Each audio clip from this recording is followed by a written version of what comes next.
Origen, Brown, Pons, Tiger, Proelpsis, Origin, Yen. Origem, com Janaína Espolidório. Seja muito bem-vindo ao podcast Origem, que irá tirar suas dúvidas sobre a parte de neurociência. Na verdade, esse podcast é sobre a neurogênese da aprendizagem, gente. Mas para eu poder explicar para vocês a neurogênese da aprendizagem, eu vou passar aqui nos capítulos anteriores, que seria o Origem 1 e o Origem 2, por dois tópicos importantes, que eles são etapas para você entender a parte mais afunilada aí, que é a neurogênese. Primeiro nós vamos tratar de neurociência, depois de neuroeducação, para chegar na neurogênese. Aqui no Origem 1, eu vou explicar para vocês mais aprofundadamente, então, sobre a neurociência. Basicamente, ela estuda o sistema nervoso. A neurociência, mais especificamente, a gente chama de ciência do encéfalo. E o desafio, o grande desafio aí que a neurociência tem, é unificar a neurociência com algo importantíssimo no ser humano, que é o comportamento. Só que todo comportamento, comprovadamente, é o resultado da função encefálica. Então, eles têm aí toda uma relação para entender como que funciona. Isso faz parte da neurociência. A neurociência tem 3 partes importantíssimas. São pontos aqui que eu até separei para falar com vocês, porque eu sempre digo que se você não conhece o histórico da coisa, você não consegue entender. E daí você começa do ponto zero. Começar do ponto zero não é legal. A neurociência, a gente tem aí no século XX um avanço dela, né? Antes disso não se tratava de neurociência. E nesse avanço aconteceu uma síntese de 5 áreas para que surgisse a neurociência. Então essas áreas são, anota aí se você tiver com anotação, presta atenção. Anatomia, embriologia, fisiologia, farmacologia e psicologia. Então, são 5 áreas aí de peso que a gente tem dentro da neurociência para poder compreender o funcionamento do cérebro humano. A anatomia a gente nem precisa falar, né? Porque a anatomia é uma questão aí biológica do cérebro, toda essa parte, né, do que é formado, quais são as partes, né, as funções dessa parte. A embriologia vai tratar um pouquinho sobre a parte mais genética, né? A fisiologia seria a parte também um pouco mais médica aí da coisa. A farmacologia, a gente tem às vezes alguns transtornos. Nós tomamos remédio, por exemplo, quem tem epilepsia ou quem tem algum tipo de transtorno, como transtorno bipolar, precisa tomar uma medicação. Por isso a farmacologia faz parte, porque no cérebro nós temos os neurotransmissores, que eu não vou falar nesse episódio sobre eles. Porém, esses neurotransmissores eles podem sofrer algumas modificações que atrapalham a aprendizagem ou atrapalham a parte social. Essas medicações elas ajudam a regularizar as funções ali do neurotransmissor, ou diminuem ou aumentam. Essa parte é do pessoal de farmacologia, que são os remédios, né? E a gente tem a psicologia, lógico, porque a gente quer aliar aí o comportamento para poder compreender como que o cérebro age em relação ao comportamento humano. Então, esse é o primeiro ponto. O segundo ponto é sobre a doutrina neuronal. Sem ela, a gente não teria a neurociência hoje.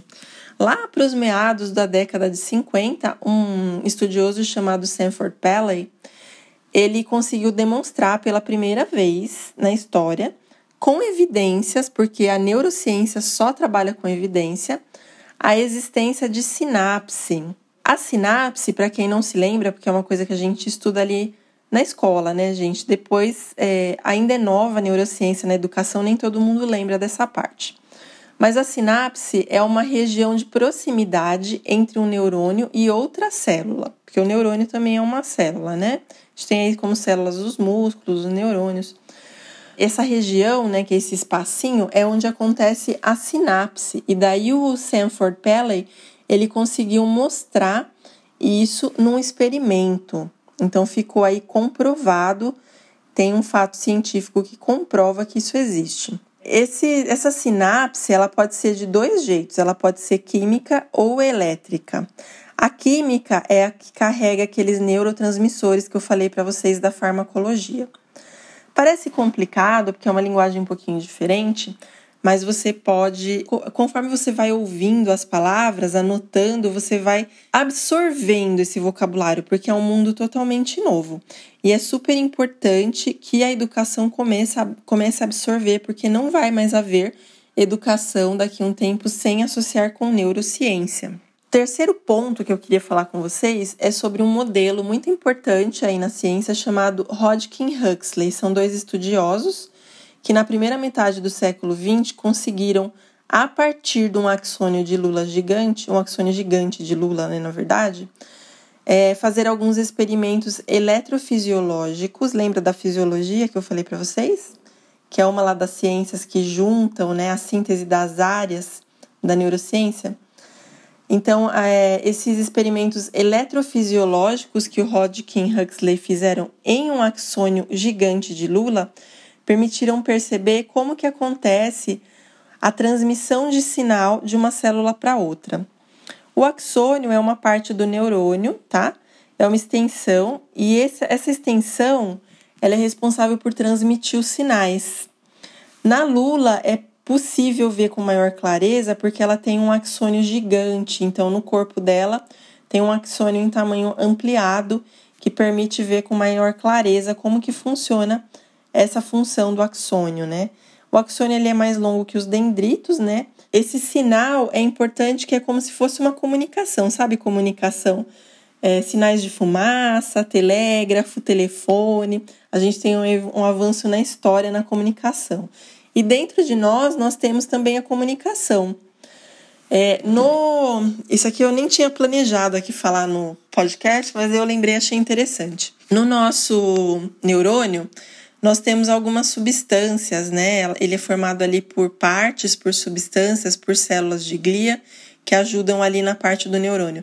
Essas partes do neurônio, uma delas, se vocês olharem o neurônio, vai parecer uns pedacinhos cortados. Esses pedacinhos cortados, eles ficam ali como se fosse um sinal de Wi-Fi. Então, se esses pedacinhos eles estão mais longe do outro ou desorganizados, a criança vai ter maior dificuldade de aprender, porque o sinal do Wi-Fi não está bom dentro dela, como se fosse um sinal de Wi-Fi, entende? Então, é bem interessante estudar isso, porque às vezes a criança é lenta por algum problema biológico. E daí os médicos têm que observar essa criança, o neurologista, né, no caso, o neuropediatra, tem que observar para poder descobrir qual é o problema que essa criança tem. Então, o que ela tem ali de diferente que está impedindo a aprendizagem dela. Viu como é importante o professor saber? Agora, por que estudar neurociência? Porque a neurociência, gente, é o mais amplo de tudo. Ele está aqui no Origem 1 porque ele vai ser o pai de várias outras ciências, entende? Que a gente já vai falar daqui a pouco da neuroeducação, que é um dos filhinhos dele. Mas a neurociência, a gente tem aí uma importância porque ela estuda o cérebro. E se o nosso comportamento, a nossa aprendizagem, as nossas ações, tudo que a gente faz é regido pelo cérebro, esse cérebro vai ter processos encefálicos.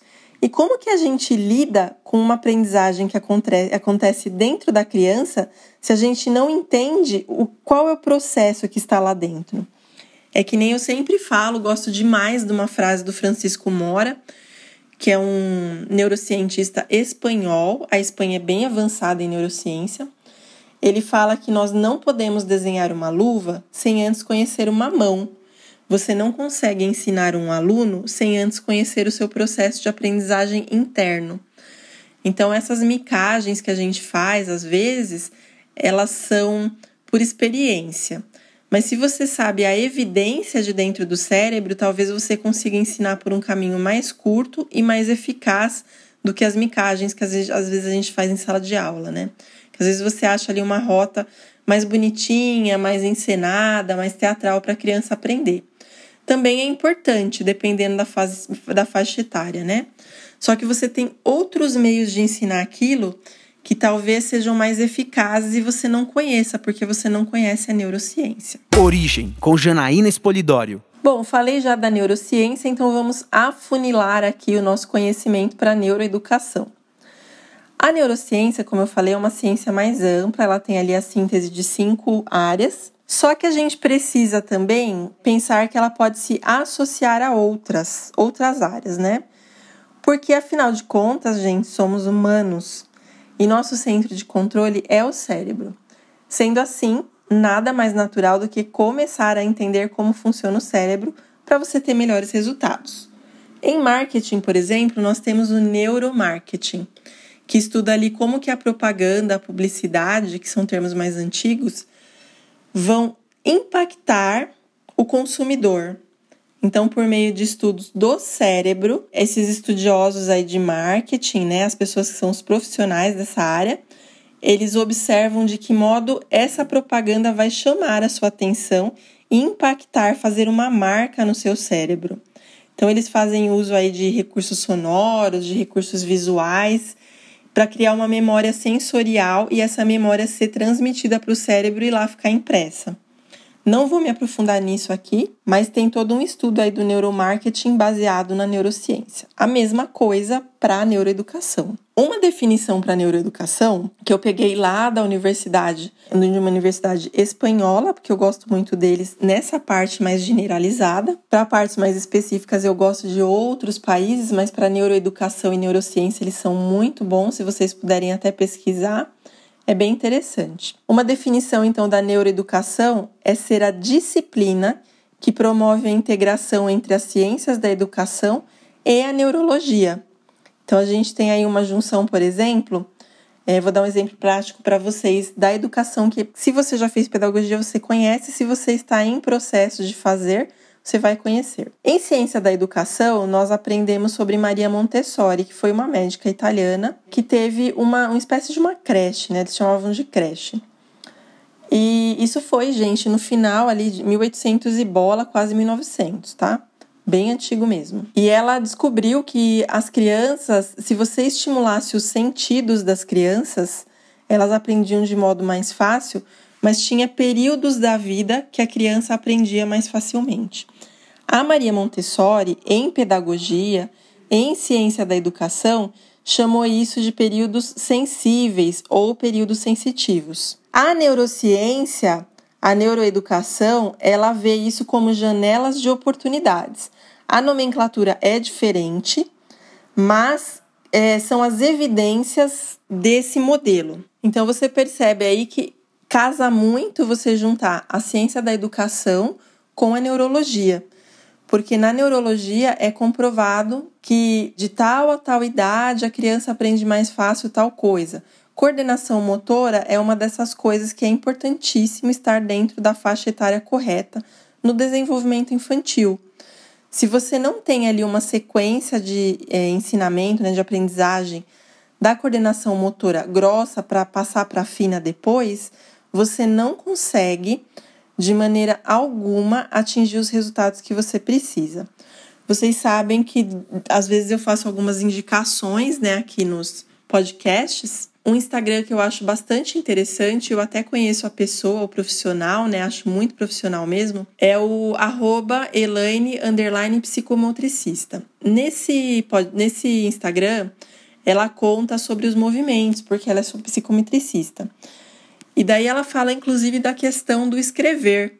Então, se você não consegue trabalhar com as crianças movimentos mais largos, né, que é a coordenação motora grossa, quando ela é menor, ela vai ter maior dificuldade quando ela for utilizar o lápis, porque não foi desenvolvido isso nela.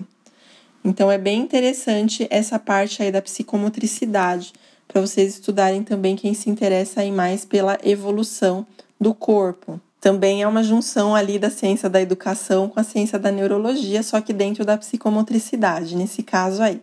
Mas a gente tem ali a janela de oportunidade de idiomas, de música, de matemática. Sempre vai ter. Pessoal aí, às vezes, tem dificuldade, quando adulto, de aprender um segundo idioma. É porque a sua janela de oportunidade, ela passou. Então, você até aprende um novo idioma. Só que... o segundo idioma, no caso, né? Só que você vai tendo maior dificuldade conforme passam os anos, porque o cérebro não utilizou aquela área, que seria de segundo idioma. O que ele vai fazer? Ele vai se reorganizar, ou ele vai realocar isso para outro lugar, ou ele vai degenerar ali as células, porque elas não são utilizadas, elas estão ocupando espaço à toa, né? O cérebro é muito inteligente para esse tipo de coisa, eu vou explicar um pouquinho mais à frente sobre isso ali no Origem 3. Bom, a grande diferença, então, como vocês notaram, é a parte da evidência. Quando a gente tem a neuroeducação, nós podemos comprovar, são feitos experimentos em laboratório sobre as teorias, né, da ciência da educação, baseado na neurologia, para poder ver se realmente aquilo acontece do modo como foi observado, ou se é preciso fazer modificações para que seja potencializada a aprendizagem. Se você estuda a forma que processa no cérebro e quais são as estratégias de estímulo, você consegue potencializar ou facilitar a aprendizagem do seu aluno. A neurociência, gente, a neuroeducação, é como se fosse tecnologia. Muitos estudiosos, eles comparam a parte nossa da neurociência com a tecnologia, porque eles são espelhados. A tecnologia, ela copia o modo como o nosso cérebro se organiza. Então, quando você abre o computador, que ele tem as pastas é como se o cérebro também tivesse pastas. Elas são as suas memórias, né? E essas memórias estão dentro de outra memória. Exatamente como acontece ali quando o cérebro usa a memória de trabalho para resgatar alguma memória de longo prazo. Então, tudo isso está bem interligado. Vou dar um exemplo muito simples para vocês, que é o micro-ondas. O micro-ondas é uma máquina, ele tem um tipo de inteligência que ali você coloca o tempo de cozimento, né? Ou você coloca se é só para cozer, se é para gratinar, dependendo do micro-ondas. E na placa de memória dele, ele tem ali informações que você solicita. Então, a mesma coisa acontece com o aluno. Quando ele vai aprender números, primeiro ele conhece os números para depois começar a aprender como eles se relacionam.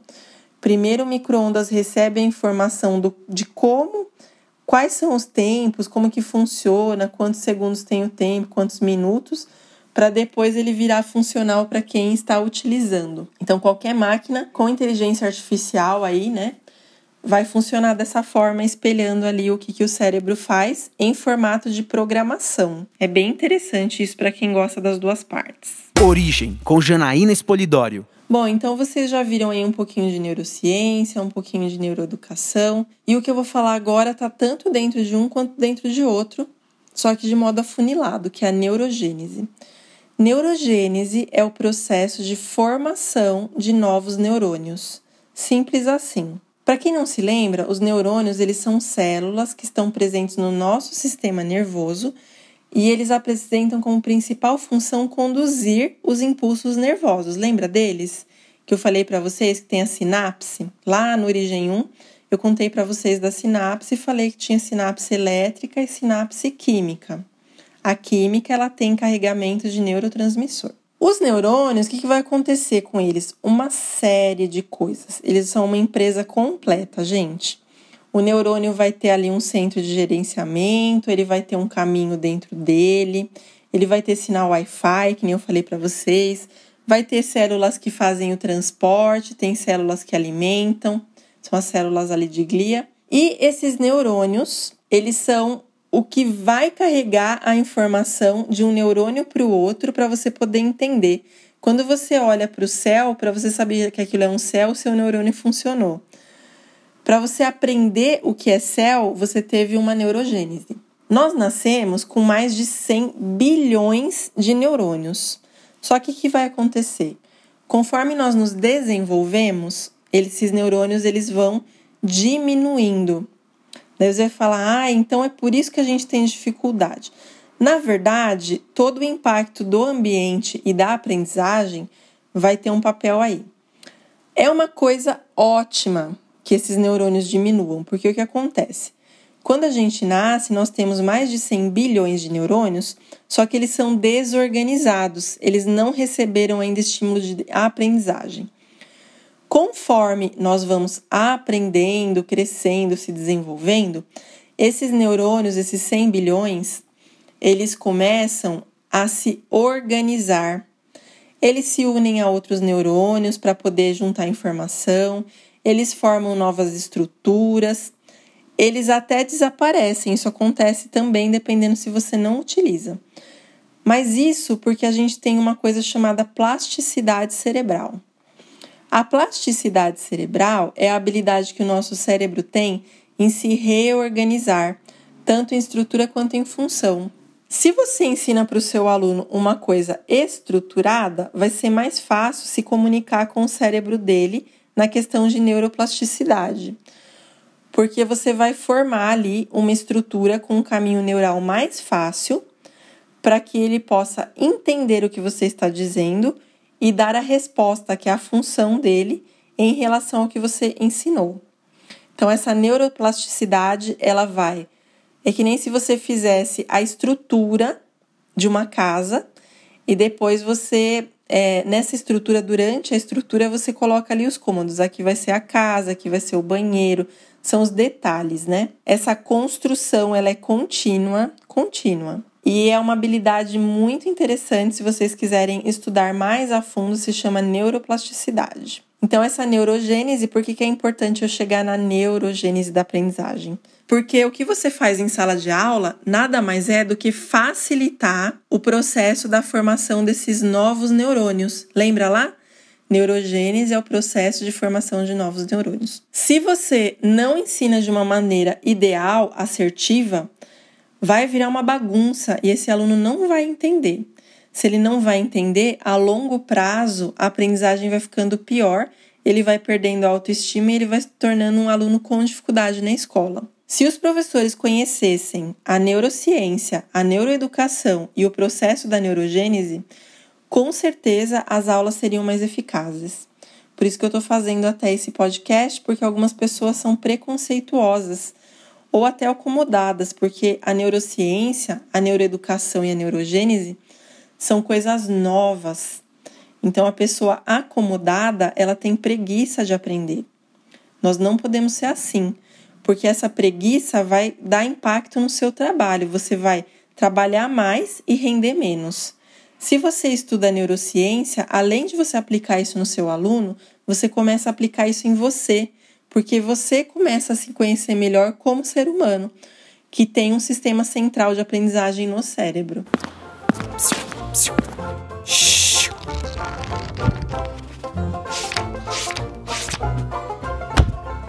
A graça da traça.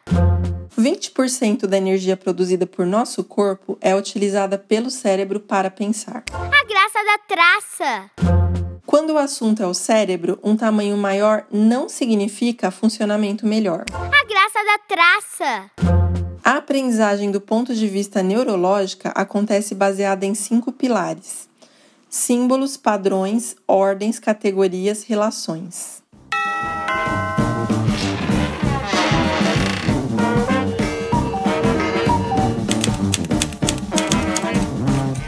Empório Expolidório. Se você gostou do assunto neurogênese, eu tenho meu livro publicado Neurogênese da Alfabetização, que pode ser adquirido no site www.janenespolidorio.com.br. Basta digitar na busca do site Neurogênese e o próprio site encontra para você. Ele é de vital importância não apenas para a alfabetização, mas para que você compreenda como acontece a escrita e a leitura dentro do nosso cérebro. Eu espero que vocês tenham gostado do tema de hoje. Eu sei que ele é um pouquinho mais técnico, mas eu achei ele necessário, porque tem muitas pessoas aí fazendo marketing, né? Essa é a verdade, com a neurociência. Então, vocês têm que ter conhecimento desse tipo de coisa a partir de boas referências.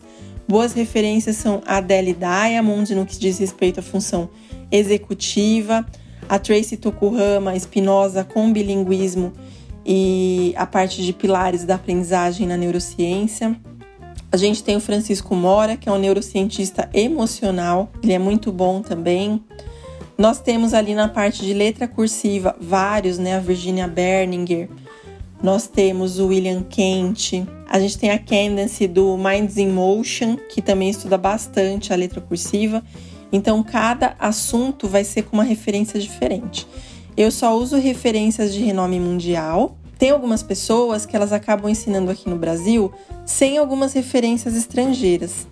E isso vai acarretar um problema, porque a gente não tem tradução de todos. Essa é a questão. Às vezes a pessoa não sabe outro idioma e ela ensina de forma limitada.